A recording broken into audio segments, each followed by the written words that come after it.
everyone. We've got AJ Chapman here at Spare Time Entertainment, Owatonna, Minnesota. You've got a long history of, pro shop management, drilling bowling balls.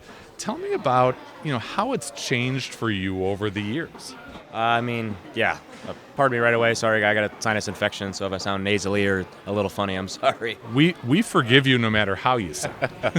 I learned a little different than most people did. My dad owned a 12-lane center in a tiny town in Iowa, so I learned on an AMF tabletop drill press from like the late 60s, And so learning on that thing, and I know that press inside and out. I know exactly what to do if I need to cut an oval, which is crazy that you even can, but I had to experiment and trial and error. Like, I know it cuts 13 degrees off because it walks towards the hole, whatever.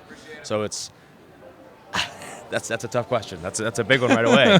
That's a big one right away. Yeah. There's been obviously some, seeing that side makes me feel like I would have learned in the 70s or 80s, right? Because I learned an older style of drilling. So it makes me feel like I've been around it even longer, right? In a way. So I feel like I've seen more advancement. After going to Wichita, and then I was the only one at that point in school that had experience in the pro shop. And when Gordon and Mark decided to put the pro shop in the building during the remodel, they had Ipsia from Jayhawk come in and teach three other guys and me, and have us certified. And then because I had the most experience, I pretty much managed the shop there. But I got to learn on we had all brand new Jayhawk equipment. So it was fantastic. So I went from drilling on a 67 AMF tabletop to a standalone, free Rufong with a tri-oval jig on it. It's not even close to the same thing.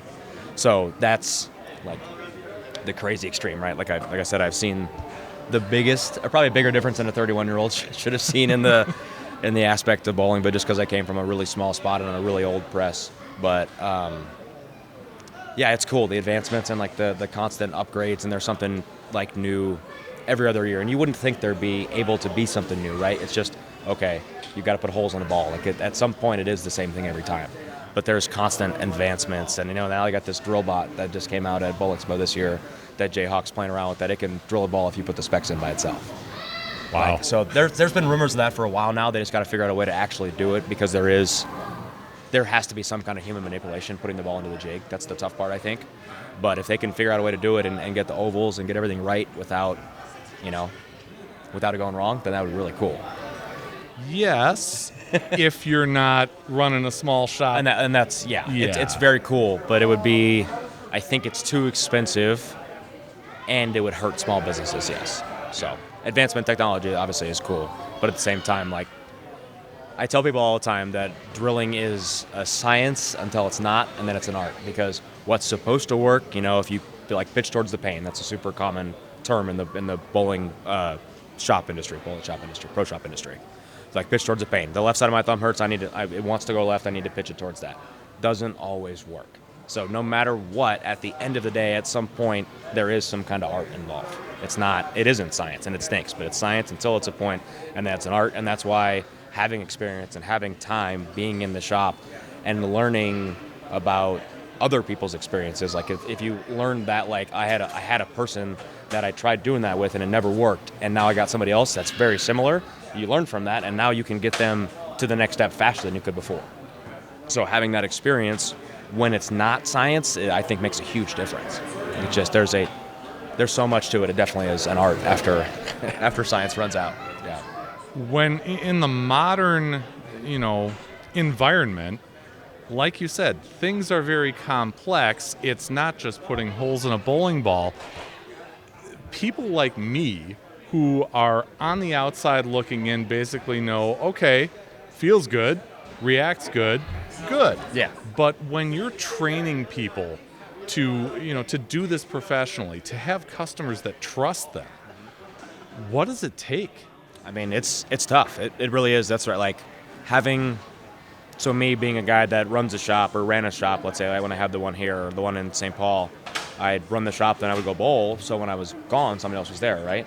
So you're right. How do you get that person trained well enough to where your customers trust them as well?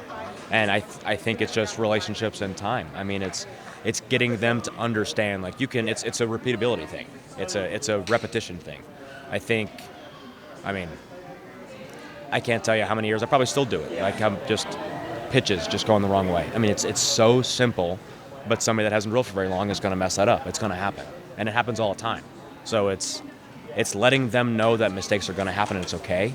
So I think it's being less hard on them than people. I think people probably go the wrong way. It might feel a little too strict with them sometimes, and maybe I would think give them a little more benefit of the doubt if they're training. I had a high school kid with me in there, and he wasn't working for money. He was just working for shop credit and stuff. But it was great. He was learning, and he made a bunch of mistakes, and it was fine. But that's how people learn. You learn from making your own mistakes, not by doing what people tell you to do. And a little trust there that when they make that mistake, they're going to remember it and not do it again. Yeah, exactly. They should learn exactly. When it happens to them specifically, they're going to learn more than if someone just telling you, hey, yeah, you're not supposed to do that.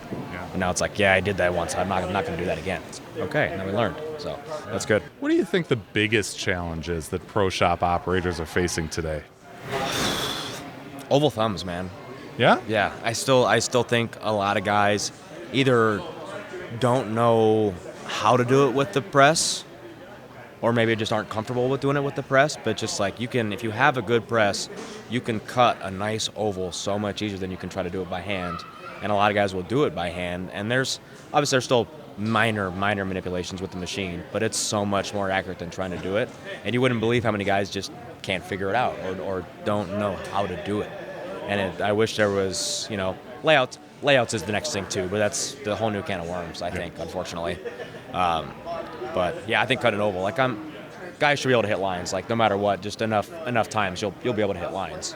But oval thumbs are tough, and it'll be a little easier. Obviously, less and less thumbs are getting used. Lots more two-handers in the world today for sure. But yeah, I think being able to cut a nice oval thumb is not the most common pro shop accessibility.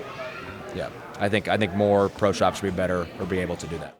Is there a way that you would recommend pro shop owners get the education for that or learn about it? Jayhawk has a really nice system. They actually have and I'm sure Innovative has one too, and other companies too.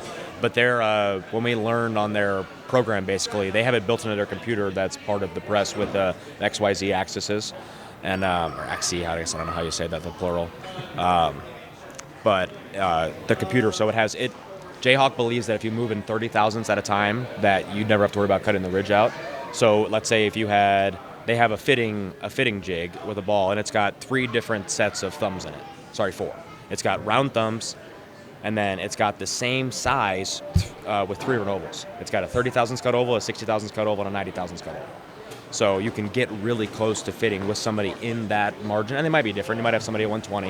You might have somebody that's a 15 because their thumb's really round.